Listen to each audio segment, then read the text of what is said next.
2005年4月、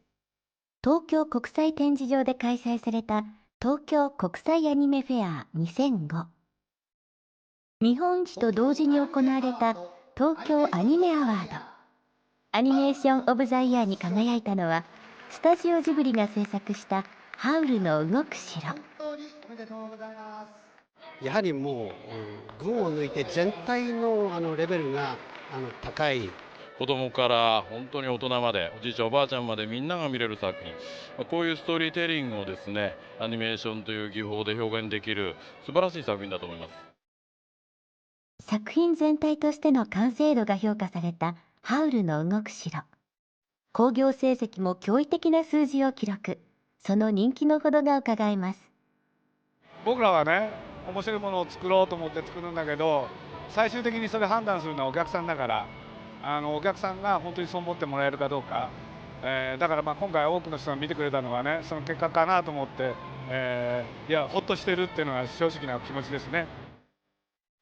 ハウルの動く城は最優秀賞のほか、個人賞として監督賞、声優賞、音楽賞を受賞。作品としての完成度はもちろんのこと、映像を支える音についても高い評価を得ました。アニメーション映画に描かれる風景、そこに存在感を与えるという重要な役割を担うのが映画の音。ハウルの動く城の音はどのようにして作られ、どのようにして映画を支えているのでしょう。音をテーマにハウルの動く城を振り返ります。こんがらがった呪いだね。この呪いはそう簡単には解けないよ。こんにちは。ハウルの動く城で火の悪魔カルシファー役を務めさせていただきました画集院達也でございます。アニメーションっていうのはもちろんこの映像が注目されます。でも声優さんのお声、音楽、そして効果音などのこの音が最もこの大事な要素になっているわけでね、アニメーションに命を吹き込むのは音と言っても過言ではございません。映画を支える音の仕事。録音からミキシング完成までそのすべてを手掛けるのは声音担当の井上修司さん。効果音制作の進行を管理する古城玉樹さん。そしてスタジオジブリの門番役広報部の西岡純一さん。3人に映画の音の役割について伺います。アニメーション映画の中でこの音の役割っていうのはやはり重要ですよね。そうですよね。キャラクターの絵とかですね、背景の絵っていうのはいくらやっぱり忠実にリアルに描いてもやっぱりそれはやっぱり絵は絵なんですよ。それで世界観を決めるのにはですね、やっぱそこに入ってる音がやっぱり本当に重要なんですね。音がリアルになればなるほどやっぱり私たちもその世界が本物に見えてくるわけですから。そうですね。ものすごく確かにそう重要ですよだと思いまねす。絵がやっぱり本物に見えるっていうのはその音ですよね。そうですね。それではここでハウルの動く城の音が一体どのようにして作られてね、この映画の中でどんな役割を果たしているのかというのをこれからじっくりと伺ってまいりたいと思います。大ヒット映画ハウルの動く城。原作はイギリスの童話作家ダイアナ・ウィン・ジョーンズの魔法使いハウルと火の悪魔。荒地の魔女の呪いによって90歳のおばあちゃんに姿を変えられてしまう主人公ソフィー。旅に出たソフィーが潜り込んだのが魔法使いハウルの動く城。そこで出会ったハウル、弟子のマルクル、火の悪魔カルシファー。奇妙な家族の生活が始まります。物語はどんな舞台で繰り広げられるのでしょうか。音の制作はまず映画の舞台設定をイメージするところから始まります。映画制作がこの始まるにあたって企画会議っていうのがございますよね。でその時にこの宮崎監督さんから映画のこの構想としてはどのようなお話があったんでしょうか。一応舞台設定は、もうほぼ100年ぐらい前ですよね。100年前、はい、大体それぐらいで、基本的には電気っていうものはないっていう大原則ですね。だから動くものとかはかなり原始的に蒸気機関であるとか、はい、多少石炭とかですね、そうはいいうもので動くものっていうのが基本で、それがまあ時代設定で、正確に言うとその100年前に考えた未来の世界なんですよ。なるほど。100年前自分たちの未来はこうだろうっていう世界がなるほどね。だから空を飛んだりもしてるし。なるほど。その場所っていうのはどうなんですか？モデルとなった場所。ヨーロッパの街なんですよね。あ、ヨーロッパで。でまあそのどんな音がしていたのかというそこの場所で。まあ打ち合わせの段階ではですね、宮崎さんとしてはその古いヨーロッパの街、石畳の街は独特な響きがある。ああ、それ難しいですよね。その独特な響きというのはどういう響きだかわからないですもんね。で石畳があって建物があってその通路で会話とかいろんな音はやっぱり石畳の街じゃないと取れないような音がしてるっていうんですよね。はいはいはい。そういった風景をこの音として再現するわけですよね。で、制作に入る前にそのヨーロッパをこの回ってね、この実際にいろんな場所でその環境音っていうのを録音されたと伺ってるんですが、この辺はどうなんでしょうか。いろいろと回ってきました。回って一体収録にどうしてその回ることになったんですか。ロケハンすることになった。まあその最初の打ち合わせの時にもやっぱりその石畳の街の本物じゃないとダメだと。音をなんとか映画の中に生かしたいっていう監督に監督さんが。でまあそういう意味では実際に行くしかないだろうっていうのがありますけど。で皆さんで。そうですね。小城さんと。はあ、それはすごいですね。フランスとですね、スイスの方と、スイスと、あとは最後にロンドンの方に、まあ3カ所ですね。でやっぱりそれの一番の目的というのはやっぱり監督さんがおっしゃった、その街のその本当の音を取らないといけないということですね。これはまた難しいんですよね。そうですよね。時代は100年前ですよね。今は車がゴンゴンとですね、音がね。上空では飛行機飛んでますからね。ですからもう絵的な静かだなと見えてもですね、そういうような現代の音がいっぱい結構邪魔な音があったりして。ですからまあいろんな場所にいてですね、その後でその風景の音となるような素材をいっぱい取ってきた。そういう音っていうのは要するにどんな音を取られたんですか。例えば教会の鐘の音だとか馬車の走る音とかありましたよね。そういうのももう実際取ってます。取ってらっしゃる。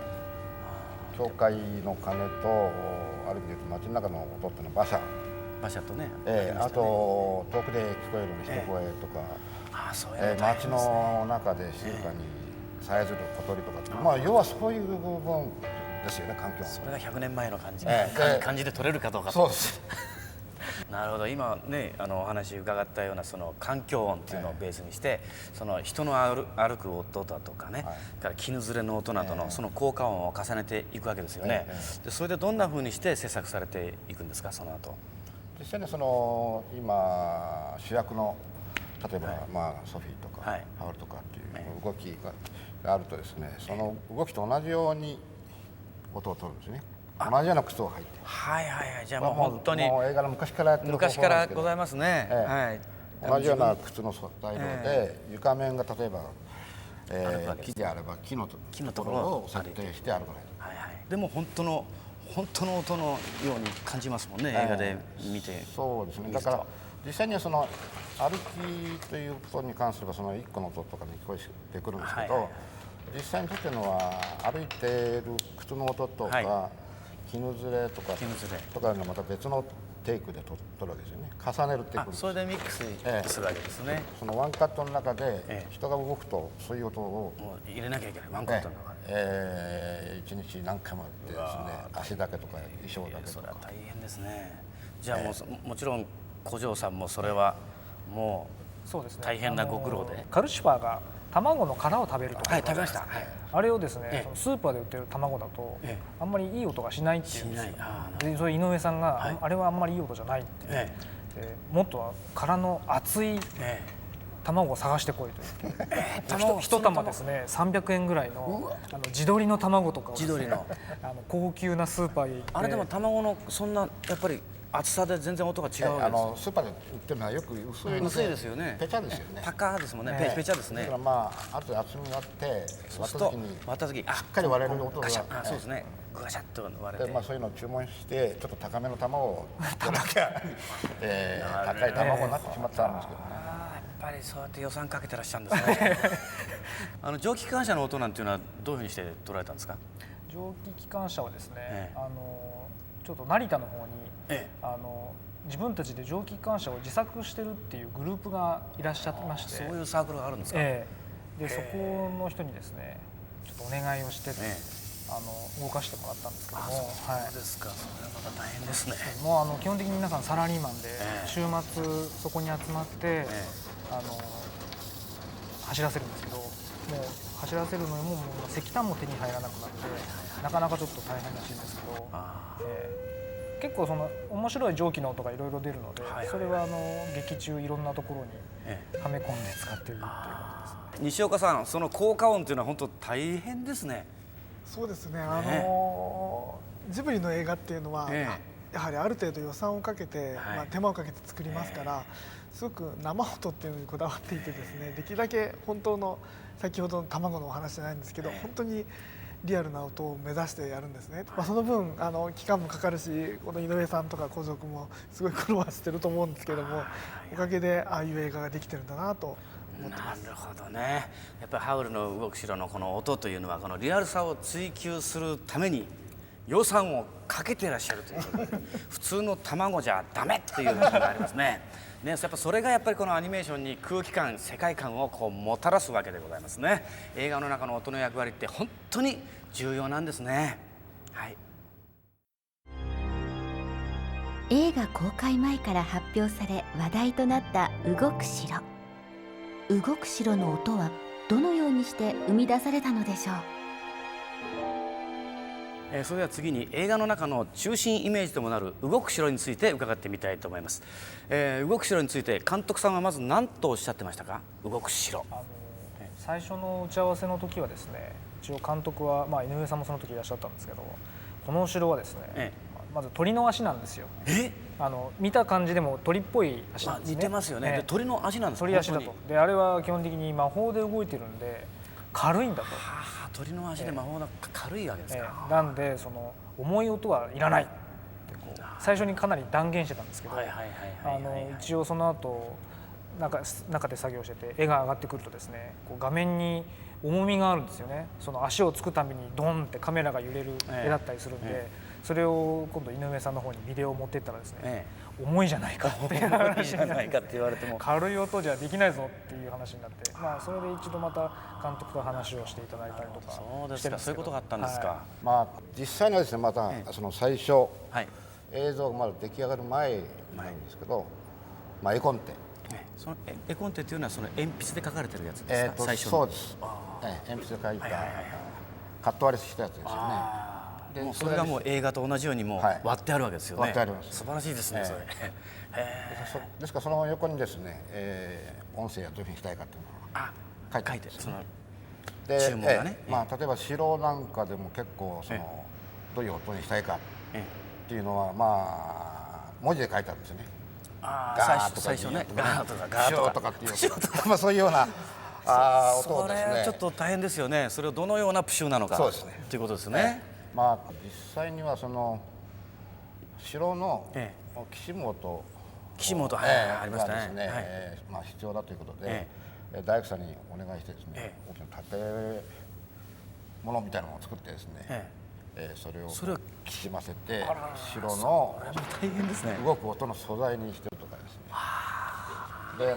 足はまたああいうようなリアルな動きしてますよね。だからそういうような音をもういろんな音を重ねて、実際にはプシュとかまたピヨとかっていう出しながらですね、実際の生き物と感じるように生き物ですよね、本当に。ですから音の数っていうのもものすごいですよね。多分200とかそれぐらいの数があの中に入ってる。何百というか音が入ってるっていうわけですよね。大体監督さんっていうのはもうあれですかね、もうそうやって聞いていただきますよね、とほぼもうそれで納得されます？いや、納得しないところはやっぱりあります。もっとこうやってくれとか、なるほやっぱりあまり怖い音にしたくないっていうのがありましたね、最初。怖い音にしちゃう。実際にはある程度そのイントロダクションの冒頭とすれば、多少若干脅かしい風になるわけですけど、そうですね、ちょっとやりすぎるとですね、やっぱりこの異様な感じになったりするんですけど、まあそこをなんですかね、鳴り物がいろいろあると、ギューとかギューとかギュエーとかっていうのがあるとですね、ギュエーとかね、そういうので全体的なイメージ若干変わってきますよね。ガシャガシャだけあるとですね、結構印象が強くなるんですけどね。これまではこの映画の環境音とか効果音のお話を伺ってまいりましたが、今度はですね、私もこの出演させていただいたこの声の録音ね、この声の録音について、伺ってみたいと思います。これまでの本当に、何回かスタジオジブリさんでお仕事いただいて、ハウルの動く城にも出演させていただいたんですけども、今井上さんともお話したんですけども、本当に映像できてますからね、映像ができちゃってるわけですから、タイミング合わせないといけない。それにタイミング合わせて口を合わせるというのがね、これが本当に大変なんですよね。ここが大変なんです。でここがどこが楽しいかというと、その口がぴったり合った時は大変楽しいです。こういうのを話してたら、やっぱりガシュインさんが演じられた火の悪魔カルシファーの話から始めたいと思います。じゃあ逆にインタビューされちゃうんですか？いかがでしたか？これまたびっくりしちゃった。カルシファーですね。前回は千と千尋の時には青ガエル役をやらせていただきまして、でその時の話からしていいですか？その時に監督さんに青ガエルどういう感じの声でやらせていただいたらよろしいんでしょうかっていうお伺い立てましたら、私がその前に映画で「サメ肌男」っていう映画をやってまして、それの山田というちょっと変わった殺し屋の役をやらせていただいたんですけど、その山田の声のもうちょっと高いやつとおっしゃったんで、じゃあパーティーセブンの若頭ですかと、その映画は知らないって言われてで結局テンション高いっていう感じなんで、じゃあ山田とパーティーセブンの若頭とミックスした声でちょっと青ガエルをっていう感じでやらせていただいたんですよ。そしたらそれで OK が出て、やっているうちにですね、途中で監督さんが「ガシュンさんちょっと今人間になっちゃってましたんで青ガエルでやってくださいね」って言われて「はい」とは言ったものの、カエルって喋るのかなって考えたりなんかして、でもその時に、カエルのね気持ちになって、やっていただければというお話があったので、よしカエルの気持ちになってって、もう演じるんではなくて、もう自分は青ガエルなんだって思い込んで喋ったら、監督さんが OK 出していただけて大変感動したんですけど、でその後にまた今回ハウルでこのカルシファーの役いただきまして、久しぶりに監督さんにお会いしまして、今回またお声かけていただいてありがとうございますって言ったら「すいませんね、今回も人間の役じゃなくて」って言われましたけどね、まず第一番に。宮崎監督も絵コンって書いてる時に、もうカルシファー書きながら「これはもうガシュインさん」ってもう自分でずっと言ってましたからね。そうですか。最初から決めてたんですよ。ありがとうございます。本当ありがたいですね。演じる上でカルシファーって青ガエルとやっぱり違いますよね。違います。意識したこととかあります？でそれはやっぱり火ももちろん喋りませんから、これはどのようにやったらよろしいんですかって言ったら、とにかくね子供が喜ぶようにやってくださいよって言われまして子供さんが喜ぶような感じということで、ちょっとやっぱりちょっとこうおっかなくなっちゃうような低音を出すところもあんまり怖くなっちゃうと、子供さんがちょっと引いちゃうんじゃないかなと思って。でそういうところなんか「おいら火の悪魔なんだぞ」って普通だったら「悪魔だぞ」っていうところを「おいら火の悪魔なんだ」っていうちょっと可愛らしく凄んでみたりとか、そういうことは意識してやらせていただきました。その他の皆さんはどうだったんでしょうかね。特に倍賞さんなんていうのはね、18歳から90歳までのこの演じ分けなきゃいけないっていうね、ご苦労も多かったんじゃないかと思いますけども、年齢の演じ分けは結構うまいこと言ったと思うんですけどね。そうですね。アフレコの時倍賞さんとご一緒に私、同じシーンの時はやらせていただいてたんで、すごいなと思いましたね、本当に。最初は冒頭がね、そうですね、10代の声、10代ですもんね。まあ、その声になるかどうかっていうのが、まあ、監督も非常に気にしてたわけですけどね。やっぱりその最終的にはバイさんの演技力で、そうですね、まあ、ある程度声帯もそういうような使い方練習してきたと思うんですけど、10代はやっぱり演じ切りましたからね、素晴らしいですね、本当に。さまざまな苦労を経て録音された音、時には何百も重なる音素材を一音一音緻密に整えていきます。はい、効果音、そして声優さんの声を録音しました。でここからはそれらをまとめていく声音、そのミックスダウンというね、これ一体ミックスダウンというのはどんな作業かという、これ難しいんですよね、説明が。映画の場合は、セリフだけでもその実際にカルシファーさんの声とかですね、個人個人別々になってるわけです。音楽と同じようにトラックが分かれてる、トラックがね、でなおかつそれに部屋の中のアンビエンス、響きとか外の響きとかってもうその全部違ってますので、心身そうですね。それと効果音も先ほど言いましたようにヨーロッパの方取ってきた素材があったり、そのソースを持ってきて、それから実際に生音って足音とかそういうのがありますよね、そういうやつを全部入れるともう100も200も300もとか音数がなってくるですよね、すごいですよね、それを最終的に完成品の形に持っていく、でそれを 5.1 チャンネルの音盤の中で作っていく。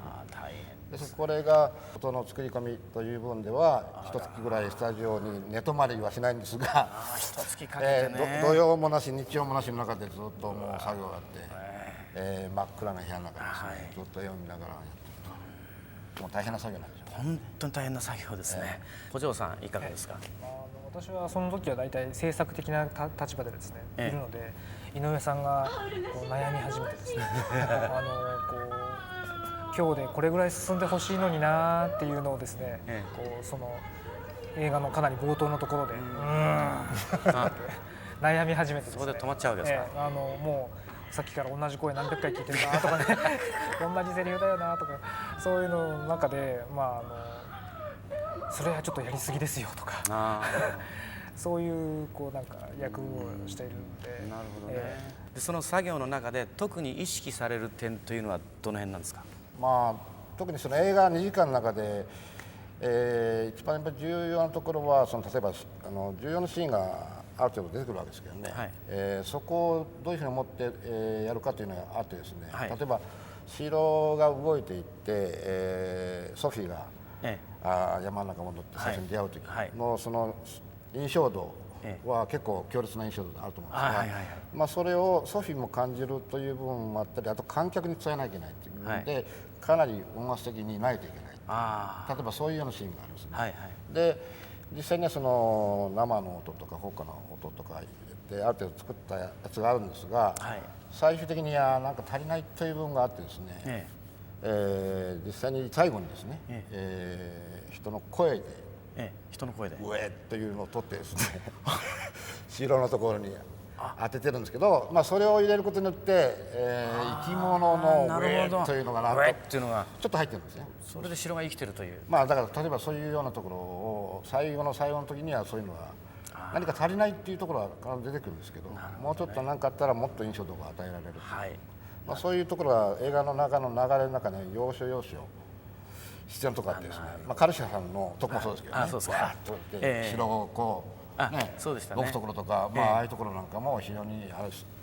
大胆な音の表現しないとですね、やっぱダメなわけです。そういうところは時間がかかって作ってるんです。なるほどね、そうですか。西岡さんいかがですか。そうですね、いやそういう現場にはあんまり立ち会ったことがないんですけれども、やっぱりそのミックスダウンというのはものすごくやっぱり重要でして、最後の例えば山場どうも盛り上がらないなと思ったら、例えばその効果をこう大きめに入れてみたりとかね、音楽をちょっとこう大きめにしてみたりとか、そういうことをやるだけで本当に映画の印象度っていうのは変わってしまうと思うんですよね。そういうのもやっぱりものすごく同じ素材なのになんでこんなに変わるんだろうっていうぐらい変わるので、この作業が本当に僕は重要なんだなということをもう改めて思いましたね。なるほど。はい。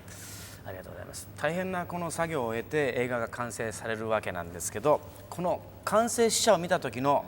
率直な感想っていうのはいかがだったんでしょうか、井上さん。はいまあ全体の流れ見て、僕としてはうまくまとまったかなというふうな印象で、監督はですね、試写終わって横に来ていい音だったよというふうに言ってくれて嬉しかったですけどね。そういうのはやっぱり、皆さんも違うかもしれないですけどね、印象がね、監督にいい音だったと言われて、それが一番ですね。非常に嬉しかったです。それは良かったですね。ハウルの動く城のこの音がどのようにして作られてきたかとね伺ってまいりましたけども、アニメーション映画の中のこの音の役割というのはですね非常に大きいと思うんですけども、井上さん、音の役割。大変ですね。音がないと本当に映画じゃないですからね。テレビの番組も音がなければ番組ではありませんので、そういう意味ではその音の役割っていうのはですね、かなり重要だと。映像だけでは伝えきれないところは音のニュアンスとか雰囲気とか音楽のメロディーの世界観とか、監督が言いたいとがきの部分はその要素に含まれている、いろんな意味が音の中に含まれている。なるほど。ですからかなりの重要である。重要ですよね。古城さんは音の役割についていかがですか。そうですね。最近その 5.1 チャンネルとか、そのぐるっと回る音ができるようになったので、絵の外でのお芝居っていうのが、音だけのお芝居っていうのが存在する形のが成立するようになってきたんですね。音だけでね。だからそういうやっぱり画面の外の音っていうのが非常にまたそれもそれで重要になっているんではないかなと思いますね。なるほどね。西岡さんいかがでしょう。そうですね、やっぱりこのすごくいい映画ですごくいいストーリーで映画に入っていくんだけど、そこがちょっとでも音なりが嘘があるとですね、それでふっと現実に帰っちゃう恐れがあるんですよ。だからもうそれを最後まで騙し切らなきゃいけないんで、騙し切らなきゃいけない。そうだと思うんですよ。やっぱりその世界に人を連れて行かなきゃいけないじゃないですか。でそのためには音は本当に重要です。ここで本当にちょっと手抜きがあるとですね、すぐ我に返っちゃうんでね、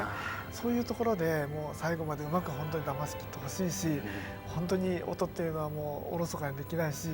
これがね失敗するともう本当に映画がダメにした恐れがある、本当に重要なものだと今日は痛感しました。なんか本当今日お話を伺っててですね、本当に皆さんのその職人肌というか絶対に手を抜かないとそれものすごく感じました。で音の役割というのはやっぱり音の形というのがあるということをね感じましたので、でも皆さん一つねこういうわけで音をよく聞きながらハウルの動く城を見るとまた違った新しい発見があるかもしれませんね。皆さん今日はどうもありがとうございました。